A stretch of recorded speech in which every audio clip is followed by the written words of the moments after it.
All of my student, আশা করি তোমরা সবাই খুব ভালো আছো। আর সামনে পুজো গেল, তোমরা সবাই খুব পুজোতে আনন্দ করেছ। এখন ছুটি মানে কিন্তু ছোটা নয়, ছুটি মানে হচ্ছে নিজেকে নতুন করে প্রস্তুতি নেওয়ার সময়, অর্থাৎ ছুটিটাকে কাজে লাগাতে হবে। আমাদের এই পুজোর ছুটিতে মন দিয়ে কিন্তু পড়াশোনাটা কিন্তু চালিয়ে যেতে হবে। আনন্দ করার সঙ্গে সঙ্গে পুজোর সঙ্গে সঙ্গেও আমাদের স্টাডিটা কিন্তু চালিয়ে যেতে হবে। স্টাডিটা কিন্তু থেমে থাকলে চলবে না, ঠিক আছে? আচ্ছা, আর বারবার বলেছি, তোমাদের যদি আমার এই স্টাডি ভালো থাকে তোমরা অবশ্যই সেটা কমেন্টস করবে কিংবা শেয়ার করবে, সাবস্ক্রাইব করবে অবশ্যই তোমরা, যাতে তোমরা পরবর্তী ভিডিওগুলো তোমরা দেখতে পাও, ঠিক আছে?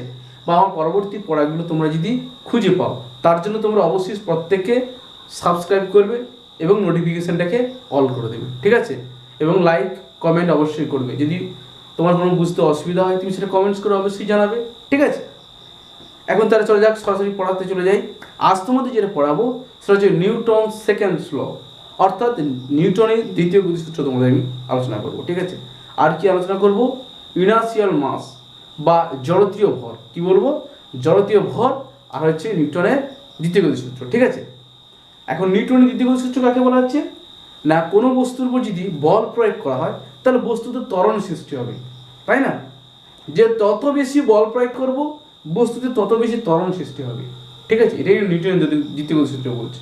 কি বলছে না, নিউটনের গতিসূত্র এটাই বলছে যে কোনো বস্তুতে আমি বল প্রয়োগ করলাম, তাহলে কি পরিমাণ বল প্রয়োগ করলে বস্তুতে কি পরিমাণ ত্বরণ সৃষ্টি হবে সেটা কিন্তু নিউটনের দ্বিতীয় গতিসূত্র বলছে, ঠিক আছে?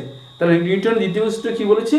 কোনো বস্তুতে কি পরিমাণ বল প্রয়োগ করলে কি পরিমাণ ত্বরণ সৃষ্টি হবে সেটা কিন্তু নিউটনের দ্বিতীয় গতিসূত্র বলছে। অথবা একটা বস্তু ত্বরণ সহ গতিশীল, একটি নির্দিষ্ট বলে বস্তু ত্বরণ সহ গতিশীল, তাহলে তাকে থামাতে হলে আমাকে কত বল প্রয়োগ করতে হবে সেটাও কিন্তু আমরা নিউটনের দ্বিতীয় গতিসূত্র থেকে পেয়ে যাব। অর্থাৎ তার নিউটনের দ্বিতীয় গতিসূত্র থেকে আমরা কি পাবো? দুটো জিনিস। একটা হচ্ছে কি বলের পরিমাপ। তাহলে নিউটনের দ্বিতীয় গতিসূত্র কি বলছে? নিউটনের দ্বিতীয় গতিসূত্র থেকে আমরা কি পাচ্ছি? বলের পরিমাপ পাচ্ছি। আর পাচ্ছি কি পাচ্ছি না, ভর এবং ত্বরণ ও জাড্য এর মধ্যে সম্পর্ক, বা জাড্যই যা জড়তা ভরতা, বা জড়তা ভর বা ভর এর মধ্যে সম্পর্ক, ঠিক আছে? তাহলে নিউটনের দ্বিতীয় গতিসূত্র কি বলছে?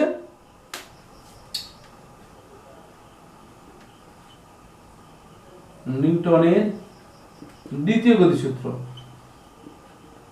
ঠিক আছে? তাহলে নিউটনের দ্বিতীয় গতিসূত্র থেকে আমরা কি কি পাচ্ছি? এই নিউটনের দ্বিতীয় গতিসূত্র থেকে আমরা কি কি পাচ্ছি? এক নম্বর পাচ্ছি, তাহলে এই সূত্র থেকে আমরা কি কি পাই? এই সূত্র থেকে আমরা পাই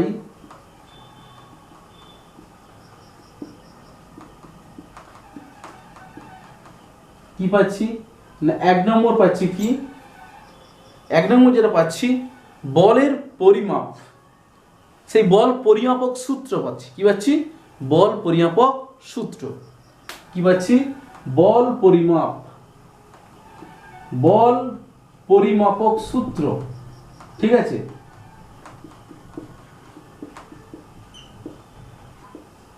দু নম্বর কি পাচ্ছি আমরা? দু নম্বর পাচ্ছি কি বস্তুর ভর, ত্বরণ এবং বস্তুর উপর প্রযুক্ত বলের সম্পর্ক, ঠিক আছে? তাহলে কি পাচ্ছি? বল কমা দিয়ে ত্বরণ কমা দিয়ে ভর বা জাড্যের মধ্যে সম্পর্ক পাচ্ছি, ঠিক আছে? এখন নিউটনের দ্বিতীয় গতিসূত্র থেকে আমরা কি কি পেলাম না, বল পরিমাপক সূত্র। বল পরিমাপক সূত্র সেটা কি? বল পরিমাপক সূত্র হচ্ছে কি F সমান m, এটাই হচ্ছে বল পরিমাপক সূত্র, ঠিক আছে? যেখানে mটা কি, Fটা হচ্ছে প্রযুক্ত বল, Fটা কি ফোর্স, অ্যাপ্লাইড ফোর্স, প্রযুক্ত বল। mটা কি বস্তুর ভর, mটা কি, mটা হচ্ছে বস্তুর ভর, আর এটা কি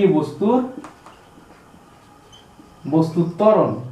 ঠিক আছে, তাহলে বল পরিমাপক সূত্র F সমান ma, এটা আমরা পাই। এই সূত্রের সাহায্যে আমরা কি করি, বলের পরিমাপ করতে পারি।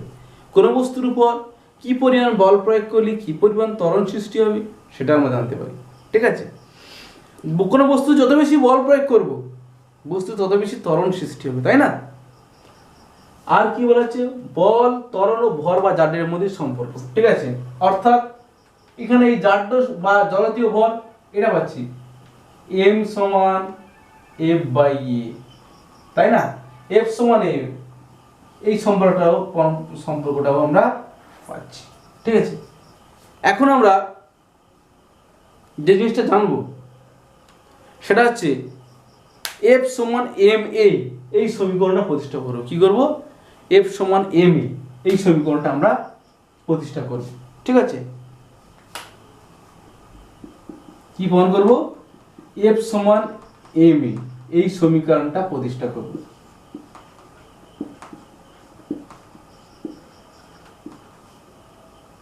ঠিক আছে, f সমান ma, আমরা f সমান ma এই সমীকরণটা এখন প্রতিষ্ঠা করব। ঠিক আছে, খুব সহজ। দেখো তাহলে f সমান ma অর্থাৎ force is equal to mass and acceleration. Force is equal to mass and acceleration, অর্থাৎ প্রযুক্ত বল সমান ভর গুণিতক ত্বরণ। প্রযুক্ত বল সমান ভর গুণিতক ত্বরণ। ঠিক আছে, তাহলে এই সমীকরণটা এখন আমরা প্রতিষ্ঠা করব। এই সমীকরণটা প্রতিষ্ঠা করার জন্য আমাদের এই পিকচারটা লাগবে। অর্থাৎ m ভরের একটি বস্তু u বেগে গতিশীল, m ভরের একটি বস্তু u বেগে গতিশীল, এই বস্তুটির উপর t সময় ধরে f বল প্রয়োগ করা হলো। কি করা হলো, বস্তুটির উপর t সময় ধরে f বল প্রয়োগ করা হলো, ওই বস্তুর বেগ বেড়ে গেল, কত হলো v। ঠিক আছে, তাহলে এক্ষেত্রে আমরা কতটা বল প্রয়োগ করলাম সেটা আমরা ক্যালকুলেশন করব। ওই বল প্রয়োগ করার ফলে বস্তুতে কি পরিমাণ ত্বরণ সৃষ্টি হলো সেটাও আমরা ক্যালকুলেশন করব। ঠিক আছে, বুঝতে পেরেছো?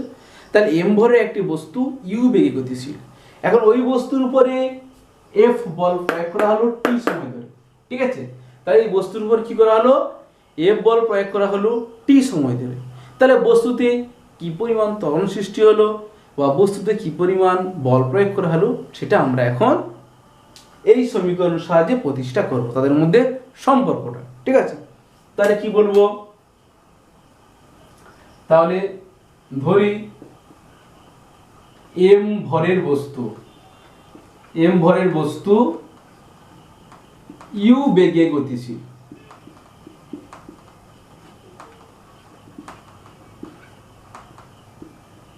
t সময় ধরে f বল প্রয়োগ করাতে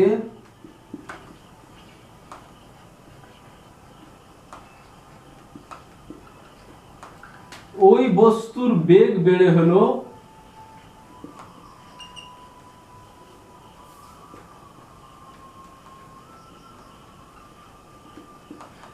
কত হলো v, তাই তো? তাহলে এটা আমি বলেছি m ভরের বস্তু u বেগে গতিশীল, m ভরের বস্তু u বেগে গতিশীল, t সময় ধরে f বল প্রয়োগ করা হলো, বস্তুর বেগ বেড়ে কত হলো v। তাহলে প্রাথমিক ভরবেগ কত, তাহলে এখানে আমরা এখন ইনিশিয়াল মোমেন্টাম, তার প্রাথমিক ভরবেগ কত, তাহলে ক্ষেত্রে প্রাথমিক ভরবেগ কত,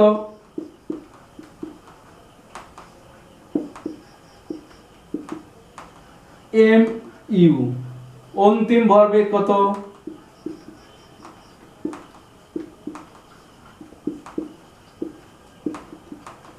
m v, তাই না? m v, তাহলে প্রাথমিক ভরবেগ mu, ভরবেগ সমান কি ভর ইনটু বেগ, এর আগে ক্লাসে আমি আলোচনা করেছি। আর তাহলে প্রাথমিক ভরবেগ, তাহলে ভর তো চেঞ্জ হচ্ছে না, তাহলে ভর গুণিতক প্রাথমিক বেগ কত u, অন্তিম ভরবেগ কত, ভর তো চেঞ্জ হচ্ছে না, তাহলে ভর থাকলো আর অন্তিম বেগ যেহেতু v, এই দুটো গুণফল হয়ে গেল। ঠিক আছে, ভরবেগ মানে ভর ইনটু বেগ। ঠিক আছে, তাহলে প্রাথমিক ভর ইনটু প্রাথমিক বেগ, প্রাথমিক ভরবেগ বা ইনিশিয়াল মোমেন্টাম, ফাইনাল মোমেন্টাম কত হবে, মাস ইনটু ফাইনাল ভেলোসিটি। ঠিক আছে, এখন ভরবেগের পরিবর্তন, তাহলে কি চেঞ্জ অফ মোমেন্টাম, ভরবেগের পরিবর্তন কত হচ্ছে, তাহলে ভরবেগের পরিবর্তন, তাহলে ভরবেগের পরিবর্তন কত হবে না m V minus M u, ঠিক আছে।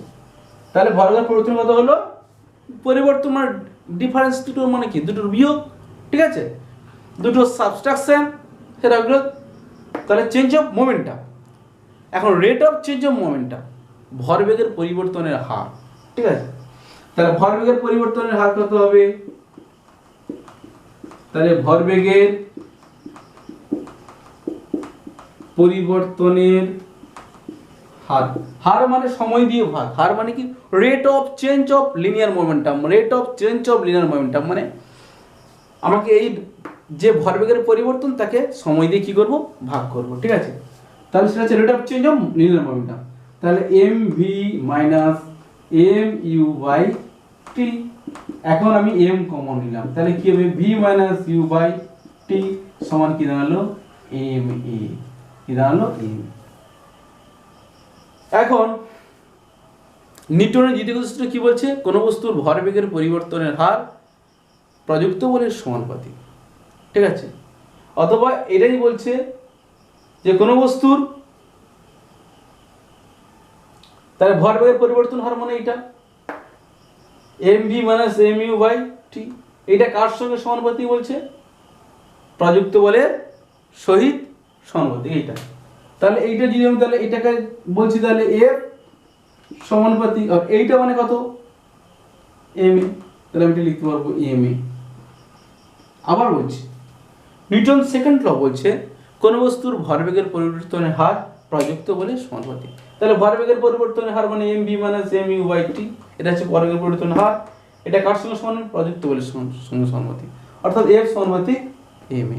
প্রযুক্ত বল তো এফ, অ্যাপ্লাইড ফোর্স এফ, সেটা হচ্ছে এর সঙ্গে সমানুপাতিক। তাহলে এটাকে যদি ক্যালকুলেশন করি কি দাঁড়াচ্ছে না, এটা তাহলে কি দাঁড়াচ্ছে f is equal to k m e. এবার দেখো যদি অ্যাপ্লাইড ফোর্স 1 হয়, যদি ইউনিট হয়, এ মাস যদি ভর যদি 1 হয়, এ যদি 1 হয়, তাহলে সবগুলো বসিত, অর্থাৎ এটা একক বলেন ইউনিট ফোর্সের ডেফিনেশন। যদি একটি একক ভরে কোনো বস্তুর উপর যে বল প্রয়োগ হয়ে বস্তুতে একক ত্বরণ সৃষ্টি করতে পারে তাকে বলা হচ্ছে কি একক বল বা ইউনিট বল। তো ইউনিট বল যদি কোনো বস্তুর উপর ইউনিট বল কাজ করে, সেই বস্তুর উপরে যার ভর ইউনিট, ত্বরণও ইউনিট, ঠিক আছে। তাহলে আমি যদি এখানে এই ফর্মুলা এই যে রাশিমালাটা রয়েছে, এখানে এফ এর জায়গায় যদি 1 বসিয়ে দিই, এম এর জায়গায় যদি 1 বসিয়ে দিই, এর জায়গায় যদি 1 বসিয়ে দিই, তাহলে কি দাঁড়াবে কে সমান 1 পাওয়া যাবে। তাহলে কে সমান কত হবে, কে ইজ ইকুয়াল টু কত হবে 1। তাহলে কে যদি 1 বসিয়ে দিই, তাহলে এফ সমান কি দাঁড়াচ্ছে এম এ, অর্থাৎ এটা কি দাঁড়াচ্ছে না এফ সমান এম এ। এটা এই তাহলে এই সমীকরণটা প্রতিষ্ঠা হয়ে গেল, ঠিক আছে। খুব সহজ, তোমার দেখে নাও, খুবই সহজ আছে, ঠিক আছে। এবার দেখো একটা খুব ইম্পর্টেন্ট জিনিস, যদি কোনো বস্তুর উপর প্রযুক্ত বল 0 হয়, অর্থাৎ apply force is equal to 0, তাহলে অ্যাক্সিলারেশন কত হবে, ত্বরণ কত হবে, ত্বরণ মাস্ট বি 0। দেখো যদি এফ 0 হয়, যদি এফ ইজ ইকুয়াল টু 0, আমি যদি এখানে এফ 0 বসাই, তাহলে এম নট ইকুয়াল টু 0, কোনো বস্তুর ভর কখনো 0 হতে পারে না, তাহলে এ কত হবে, তাহলে এ অবশ্যই কত হবে 0। অর্থাৎ কোনো বস্তুর উপর প্রযুক্ত বল 0 হলে ওই বস্তুতে সৃষ্ট ত্বরণের মান কত হবে 0, ঠিক আছে। তাহলে কি লিখতে পারি আমরা, কোনো বস্তুর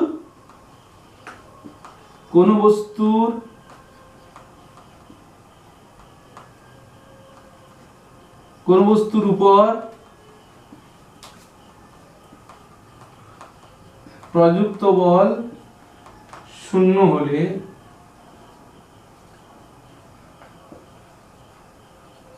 বস্তুতে সৃষ্ট ত্বরণ, বস্তুতে যে সৃষ্ট ত্বরণ কত হবে, ত্বরণ শূন্য হবে। তাহলে কি বলছি, কোন বস্তুর উপর প্রযুক্ত বল শূন্য, অর্থাৎ এফ যদি 0 হয় তাহলে এই ফর্মুলা বসাও, এফ 0 হলে এম তো কখনো 0 হবে না, এম 0 হবে না, তাহলে এ নিশ্চয়ই 0 হবে।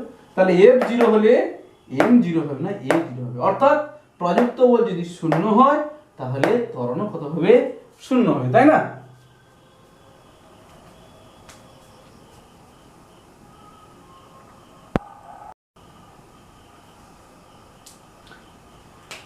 এবার তোমাদের যে বিষয়ে আলোচনা করবো সেটা হচ্ছে নিউটনের দ্বিতীয় গতিসূত্র থেকে আমরা কিভাবে প্রথম গতিসূত্র পাই, কিভাবে how to prove the Newton first law from Newton second law, কিভাবে আমরা নিউটনের দ্বিতীয় গতিসূত্র থেকে প্রথম গতিসূত্র পাই। ঠিক আছে,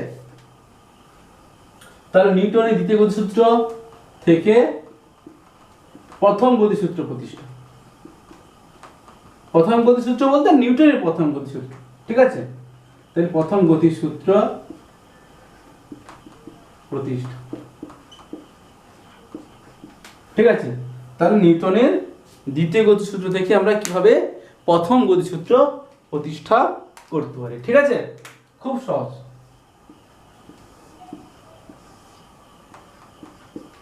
দেখো খুব সহজ, কিভাবে পাচ্ছি না, নিউটনের দ্বিতীয় গতিসূত্র থেকে আমরা কি পাচ্ছি, এফ সমান এম এ, তাই তো নাকি? নিউটনের দ্বিতীয় সূত্র থেকে আমরা কি পাচ্ছি না, নিউটনের দ্বিতীয় সূত্র থেকে পাচ্ছি আমরা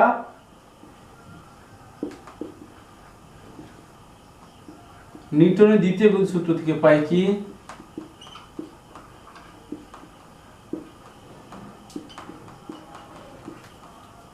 এফ সমান এম এ, তাই তো নাকি? এখন এটা একটু একটু মডিফাই করে সাজানো যেতে পারে। এম এ মানে কি, ভি মাইনাস ইউ বাই টি। ঠিক আছে, এখন যদি প্রযুক্ত বল 0 হয়, কি হয়, অর্থাৎ বাইরে থেকে কোনো বল প্রয়োগ না করা হয় তাহলে কত 0। যদি বাইরে থেকে কোনো বল প্রয়োগ না করা হয়, যদি বাহির থেকে কোনো বল প্রয়োগ না করা হয়, বল প্রয়োগ না করা হয়, তখন এফ কত হচ্ছে 0। তাহলে এফ যদি 0 হয় তাহলে এই টার্মটাও 0 হয়ে যাবে। ভাই এফ সমান তো এইটা, তাহলে এফ যদি 0 হয় তাহলে এটাও 0। তাহলে কি লিখতে পারি, M V minus you by T সমান 0। M not equal to 0, M কখনো 0 হতে পারে না। তাহলে কি দাঁড়াচ্ছে, তাহলে এম যদি 0 না হয়, বস্তুর ভর কখনো 0 হয় না, তাই না? ভর অবিনশ্বর, মাস হচ্ছে মাস্ট কনজার্ভ, ভর সবসময় যেন কনজারভেটিভ, মাস্ট অলওয়েজ কনজারভেটিভ, অর্থাৎ বস্তু ভর সবসময় সংরক্ষিত, ভর কখনো শূন্য হতে পারে না। ঠিক আছে, তাহলে এম যদি নট 0 তাহলে v minus u is equal to 0, v minus you by t is equal to 0। তার মানে কি, কোন মানে গুণ করলে তাহলে v minus u is equal to 0 বা ভি সমান ইউ, অর্থাৎ প্রাথমিক বেগ যা অন্তিম বেগও তা, তাই তো নাকি? হ্যাঁ, তাহলে এটা হচ্ছে নিউটনের প্রথম গতিসূত্র, এটা হচ্ছে নিউটনের প্রথম গতিসূত্র, ইহাই নিউটনের প্রথম গতিসূত্র। তাহলে ইহাই নিউটনের প্রথম গতিসূত্র, নিউটনের প্রথম গতিসূত্র।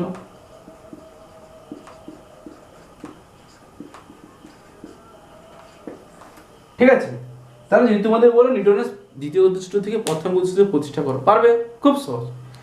এখন আমরা নিউটনের দ্বিতীয় গতিসূত্র একটা ম্যাথমেটিক্যাল ডেরিভেশন নেবো বা একটা সহজ অঙ্ক নেব, অর্থাৎ এফ সমান এম এ, এই সমীকরণটা কাজে লাগিয়ে কিভাবে আমরা বলটাকে ডিটারমাইন করি, কিভাবে বলটাকে পরিমাপ করি সেটা দেখাচ্ছি।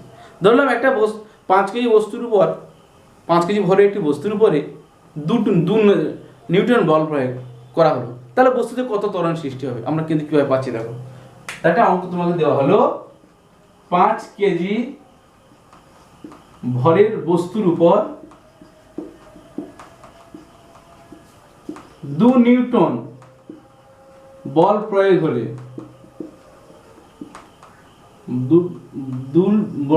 বল প্রয়োগ করে কত ত্বরণ সৃষ্টি করতে পারে, কত ত্বরণ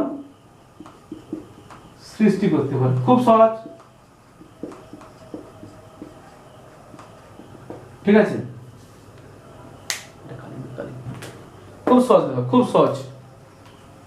কি করব, তাহলে এক্ষেত্রে বস্তুর ভর লিখে বলো, বস্তুর ভর m সমান কত 5 কেজি। ঠিক আছে, বল কত, প্রযুক্ত বল, বল কত F সমান কত 2 নিউটন।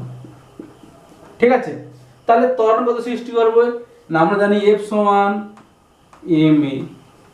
ঠিক আছে, তাহলে A সমান কত আসছে F/m, তাই তো নাকি, A সমান F/m। তাহলে রিটার্ন করো, তাহলে কত হবে F কত 2, তাহলে 2, m কত 5, 5 বসালাম, ভাগ করো কত হবে 0.4 মিটার পার সেকেন্ড স্কয়ার। ঠিক আছে, তাহলে একটা বস্তুতে 5 কেজি ভরের বস্তুর উপর যদি 2 নিউটন বল প্রয়োগ হয়, তাহলে বস্তুতে কত ত্বরণ সৃষ্টি হবে 0.4 মিটার পার সেকেন্ড স্কয়ার। এভাবে তোমাদের এখানে ধরো ভর দেওয়া আছে, বল দেওয়া আছে, ত্বরণ বের করতে হচ্ছে, উল্টোটা দেওয়া থাকবে। হয় দেখা যাবে যে শুধু বল আর ত্বরণ দেওয়া আছে, ভর বের করতে বলতে পারে, তাহলে একই সূত্র থেকে করবে F সমান ma। আবার যদি এমন হতে পারে তোকে বললো যে মানে ভর দেওয়া আছে আর ত্বরণ দেওয়া আছে, কত বল বস্তুতে ক্রিয়া করবে সেটাও পেয়ে যাবো, একই ফর্মুলা F সমান ma। ভর দেওয়া থাকলে ভরের জায়গায় ভর বসাবো, ত্বরণ দেওয়া আছে এই জায়গায় ত্বরণ বসাবো, তাহলে কি পরিমাণ বল ক্রিয়া করবে সেটাও আমরা পেয়ে যাবো। খুব সহজ। তাহলে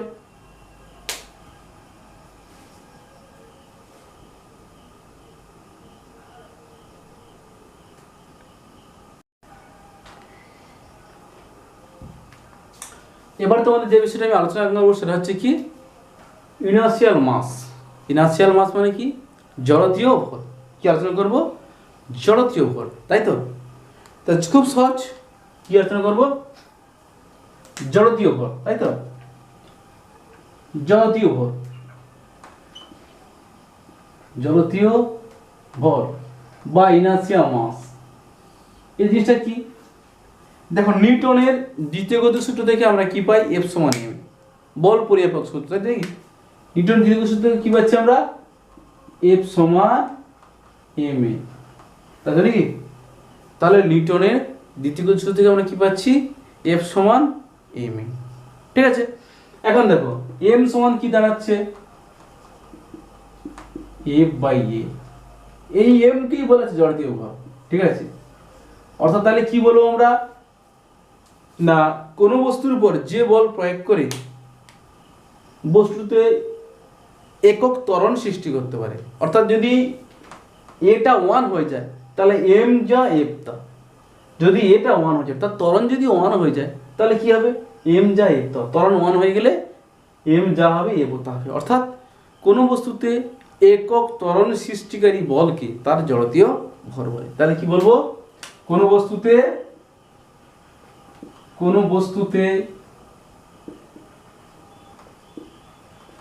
একক ত্বরণ সৃষ্টিকারী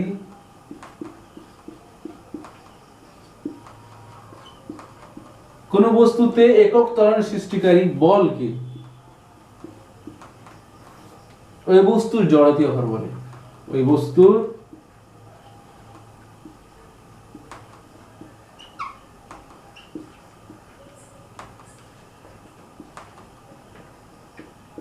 তার জড়তীয় ভর কাকে বলছে না, কোনো বস্তুতে যে বল প্রয়োগ করে একক ত্বরণ সৃষ্টি করতে পারে তাকে বলছে জড়তীয় বল। আরো কি অথবা আরেকটা বলতে পারি প্রযুক্ত বল ও ত্বরণের অনুপাতকে।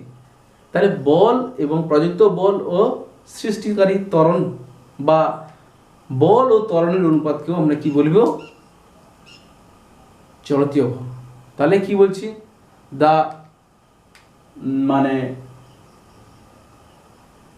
the force and acceleration, between force and acceleration, ratio of force and acceleration is called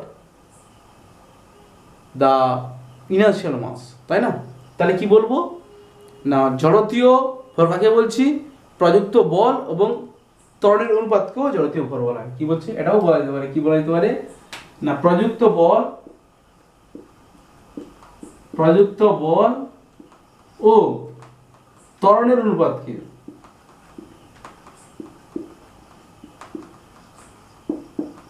কি বলা যেতে পারে, জড়তীয় ভর। ঠিক আছে, এবার এই জড়তীয় ভরের কিছু বৈশিষ্ট্য আমরা জানবো। ঠিক আছে, the property of inertial mass, property of inertial mass. ঠিক আছে, তাহলে জড়তীয় ভরের বৈশিষ্ট্য, তাহলে জড়তীয় ভরের বৈশিষ্ট্য।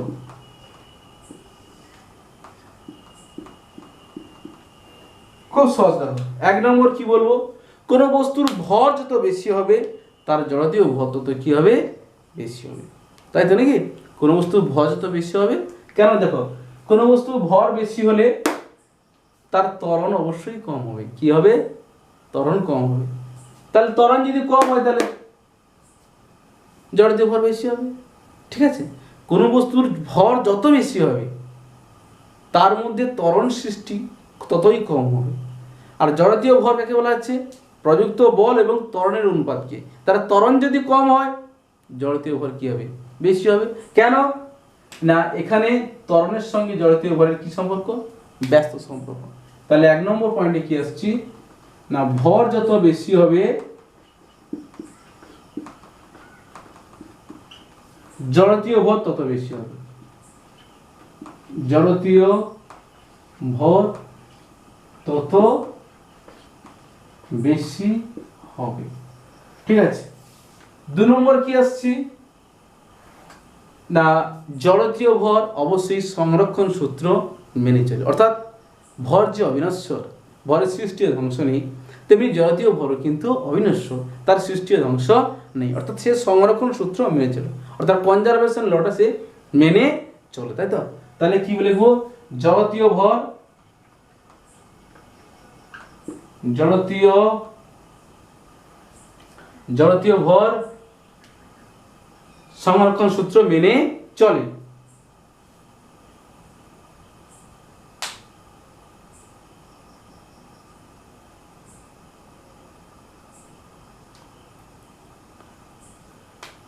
তাহলে জড়তীয় ভর সংরক্ষণ সূত্র মেনে চলে। জড়তীয় ভর সংরক্ষণ সূত্র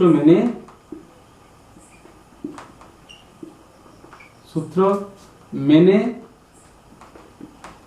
চলে। ঠিক আছে, তাহলে জড়তীয় ভর সংরক্ষণ সূত্র মেনে চলে।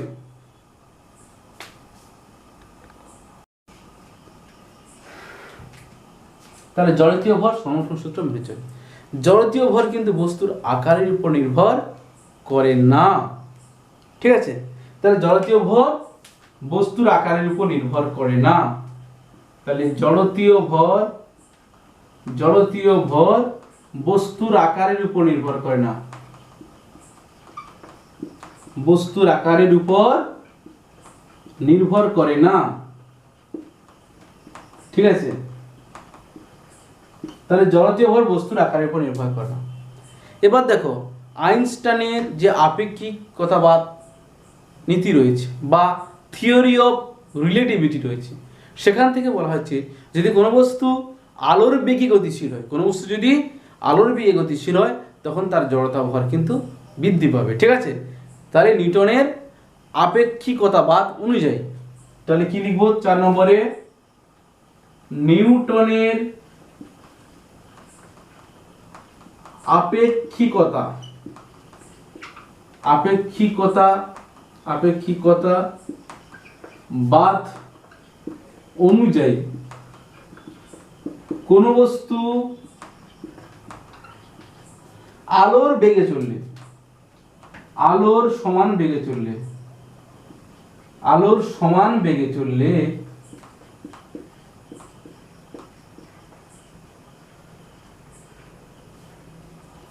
তার জড়তীয় ভর কি হবে,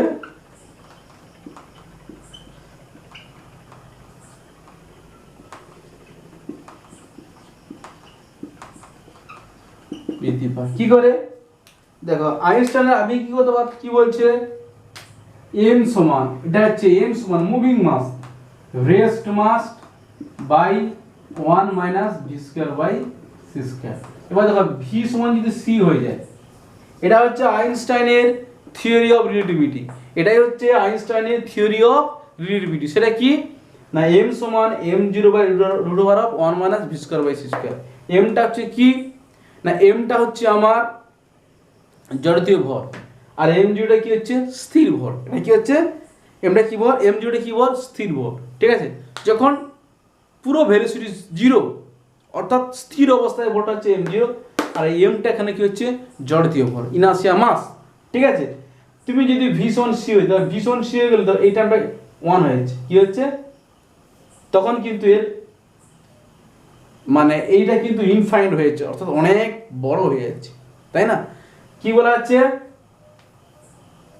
না কোনো বস্তু যদি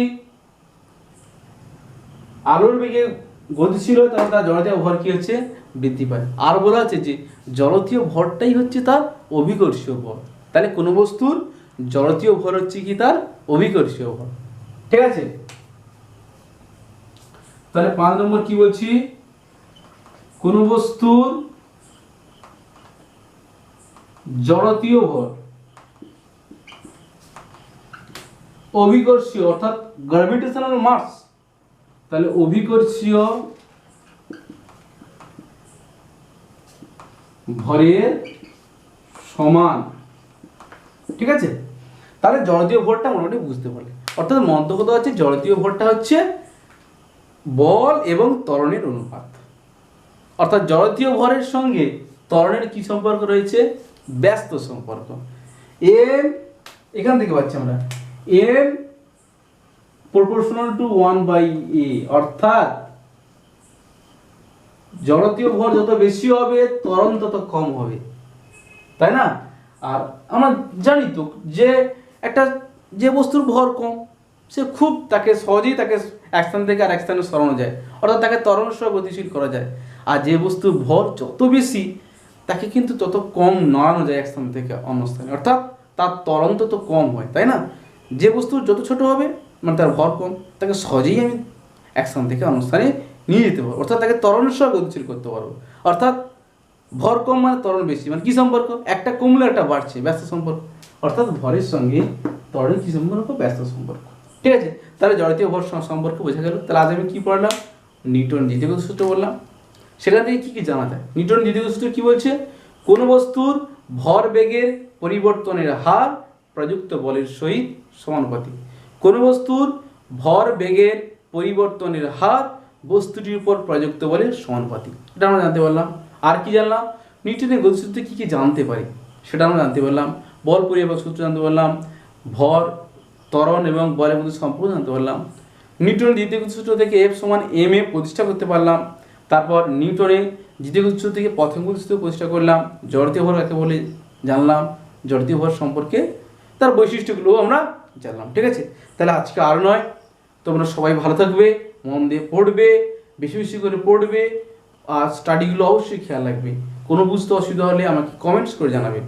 আর অবশ্যই অবশ্যই আমার পরবর্তী ভিডিওগুলো দেখতে হলে তুমি অবশ্যই সাবস্ক্রাইব করবে। সবাই ভালো থাকবে আর সুস্থ থাকবে।